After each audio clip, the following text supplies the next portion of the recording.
दिनै डिसेम्बर गोबावनि उनाव बिटिसिनि बायजोआव थानाय एक्सपिएलटि वेलफेयार ससाइटिनो जे आसाम सरकारा जोंनो 2 लाख करै अनसुंथाइ होदों। बे गोबाव बोसोरनि उनाव जे जोंनो बेखौ होदों, जों बेनिखायनो गिबि जों आसाम सरकारनि चिफ मिनिस्टार मानगोनां डक्टर हिमन्त बिश्व शर्मा बिथांखौ जों गोसो गोरबोनिफ्राय मान बावदों आरो जोङो खावलायबावगोन जे जोंनि माखासे जायफोर थैनानै थांनाय 2003 मायथाइनि उनाव जायफोर जोंनि एक्सपिएलटि बिथांमोना थैना थानाय बिथांमोननि थाखायबो जाहाथे सरकारा बिथांमोननोबो अनसुंथाइखौ होयो।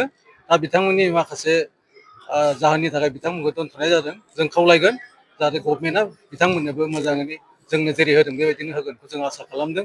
आरो लोगोसे जोङो जोंनि बे दिनैनि जि चेक राननाय हाबाफारि, बे हाबाफारियाव आसामनि मन्त्रि जयन्त मल्ल बरुवा बिथाङाबो बेयाव बाहागो लाफैदों आरो बेजों लोगोसे बिटिसिनि चिफ मानगोनां हाग्रामा महिलारि बिथाङाबो दिनैनि बे चेक राननाय हाबाफारियाव बाहागो लाफैदों आरो बेयाव जोंनि बर' कसारि वेलफेयार अट'नमास काउन्सिलनि गाहाय मावफुं सोद्रोमा मानगोनां मिहिनेश्वर बसुमतारी आरो लोगोसे चेयारमेन मानगोनां अनिल बसुमतारी बिथाङाबो दिनैनि बे चेक राननाय हाबाफारियाव बिथांमोना फैनानै जोंजों माखासे हेफाजाब होफैदों।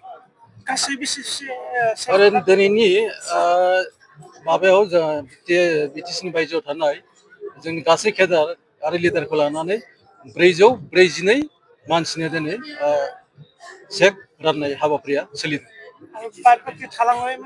थालांनाय ओरैनो जोंनिफ्रायथ' बिदि थालाङाखै।